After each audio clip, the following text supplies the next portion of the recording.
Morning, everybody. So today we'll be talking about the fundamentals of microfluidics, and the goal of this 2-hour session is to sort of introduce you to sort of the basics of microfluidics. This is a very basic course. It's not aimed to present very advanced concept. The idea is to present sort of the basics.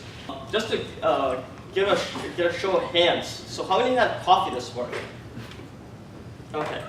Very many people. Okay, when you have your coffee, do you guys mix anything into it, like creamer or something like that? Yeah? Okay. So when you mix the creamer, have you ever tried to unmix the creamer? Like you mix it, it's all like mixed up, and you try to unmix it. Okay. Anybody succeeded at unmixing creamer from their coffee? Okay, you have. Oh wow. Okay. All right. I need to do magic. A mile apparently. Magic. Okay. All right. It's a fairly difficult thing to do, especially at microscale. So I'll tell you why that is. So we live normally. We're kind of big, I guess, and we live in a world that's dominated by inertia. So when we swim, when we drive our car. When we swim, we throw water backwards, and that's how it propels us forwards. When we fly in an airplane, the airplane engines throw air backwards. That propels the airplane forwards. Same thing with rockets. They throw hot gas backwards. The giant rocket moves forward. But in microscale, interestingly, inertia doesn't matter. So it matters much less than viscous forces. And in everyday life, it's almost impossible to witness that. That's kind of highly weird phenomena. So what I'm trying to do today is I'm going to try to immerse you take you from this inertial world that you live in all the time to this viscous world that you'd find in microfluidics. So what happens as you scale things down, bodies become smaller, and so their inertia matters less and less. And it turns out the viscosity of the fluid matters more and more. And so the way I'm going to do this, and the way people do this, is that I'm going to do a scaling model. So normally when you want to examine an airplane, for example, you don't take a 787 and stick it into a wind tunnel. There are very few wind tunnels in the world that's capable of doing that. What you do is you take that wind tunnel, you take the airplane, and you think, what are the relevant forces on that airplane?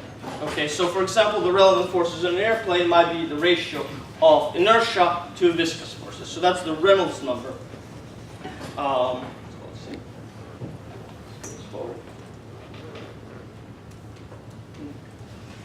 Let's give this a try. Right. So the Reynolds number is the ratio of inertial forces to viscous forces. So if you can see that if you have a lot of density, you're very dense, then you intuitively have a lot of inertia. If you have a lot of velocity, you would have a lot of inertia. And if you are big, you'd have a lot of inertia. But if you're in a fluid that's highly viscous, the viscous forces will be dominating upon you. So there's a trade-off. And so the way to do this is to to kind of place you in a world that's very viscous rather than inertial, is keeping the length scales the same, so you guys can see this without microscopes or anything like this, is to use, instead of coffee, which is mostly water, a liquid that has very high viscosity. So that's exactly what I'm going to do today. So I'm going to use this corn syrup. So right out of the grocery store, just usual corn syrup. So this has viscosity about 2,000 times that of water. So it's basically, if you take this Reynolds number, the length scales are the same. The density of this liquid is about the same as water. The velocities, well, I'm going to have to go a little bit slower velocity, but by putting this viscosity to be much higher than a water, I'm dropping the Reynolds number and taking you from an inertial dominated world to a viscous dominated world. So we'll see what happens. So I'll do this in this little apparatus. It's nothing more than just a little cylinder and another cylinder together, so that makes sort of mixing things a lot easier and a lot cleaner. And so we'll see what happens. So just to show that there's no tricks, it's an empty cylinder right now. Every magician says that too. Exactly, I know. And so I'm going to pour this corn syrup into this.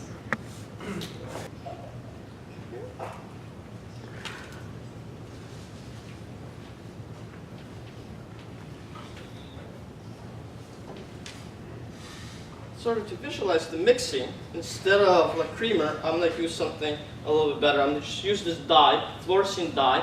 It's a very, very simple dye. It's actually very benign. People get this injected into their eyes for certain visualizations. They dye rivers with this, like I think on St. Patrick's Day, they dyed the Chicago River with this. So very safe dye. And the nice part of it, it's very green, and when you put it under some light, especially blue light, and this is kind of a blue light, bluish light, it'll fluoresce green, so it gives off a green color, and it's easy to visualize. So we'll try to dim the lights maybe so that people in the back can kind of see this. We'll see how that goes. If not, you'll see it on the video. So, can anybody see the green coloring? Green dot here? Just the front rows. Let's see if I'll try to raise it up so maybe you guys can see it sort of in the back. Can you guys see it in the back? Like a very nice green dot? Kind of? Okay. So then I'm going to do some mixing. Okay.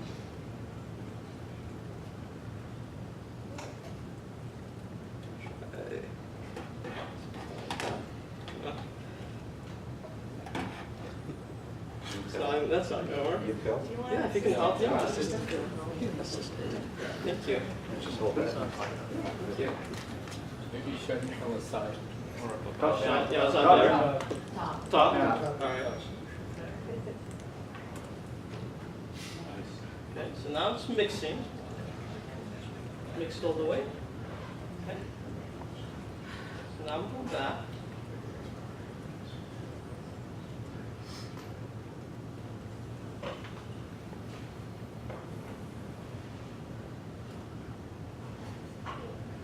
So pay attention to this. And now I unmixed it. Right? Okay, so let me do this again.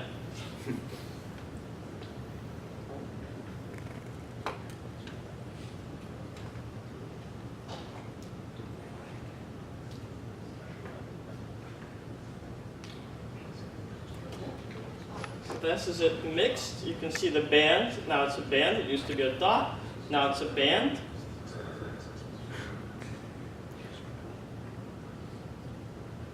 Okay. Yep.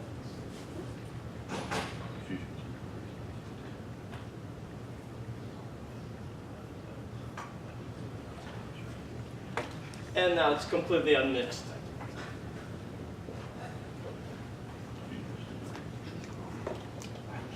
That's a pretty weird result, right? Was it really mixed or it was just spread? Well, that's a good question. Right. So was it mixed or was it actually spread? That's a good question. Right.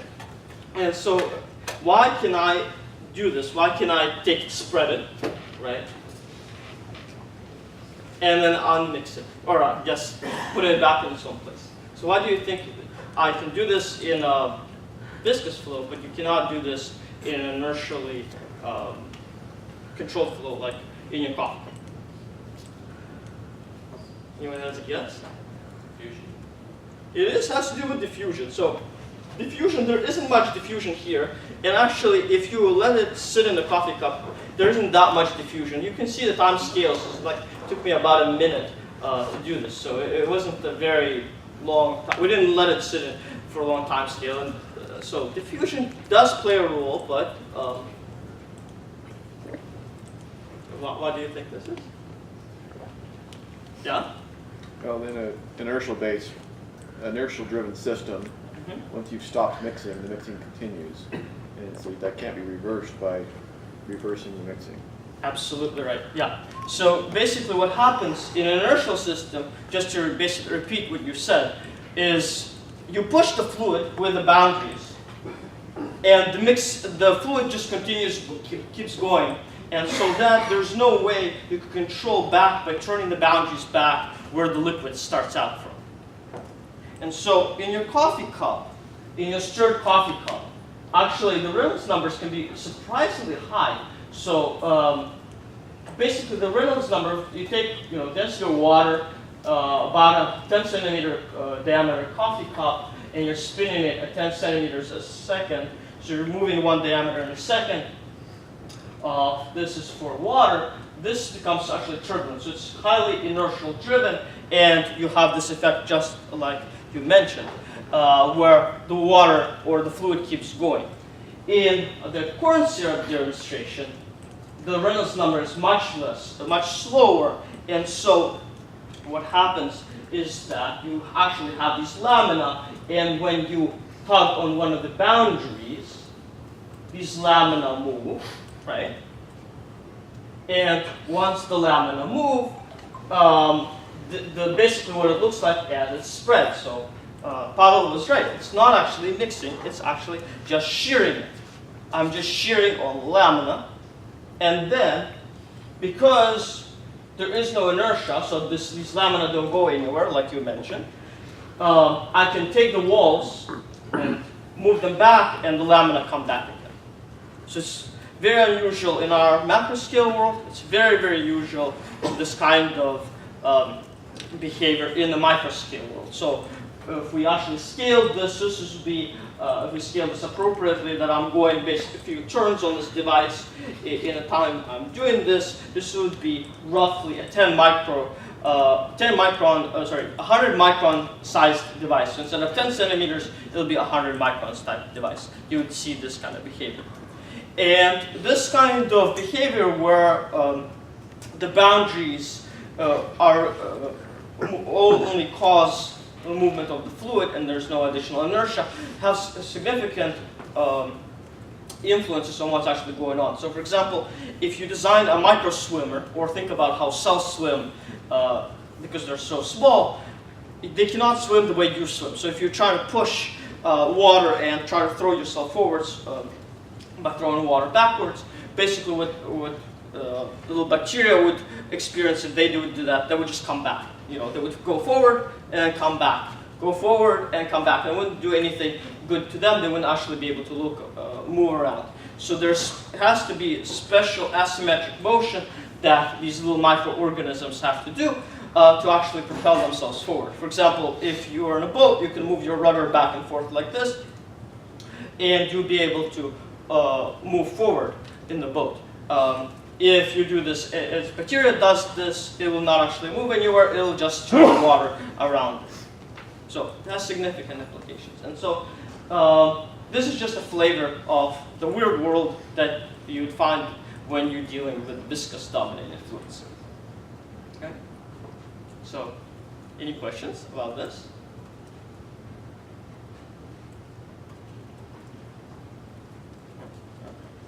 So, next I'm going to talk about, having this sort of introduction, I'm going to talk about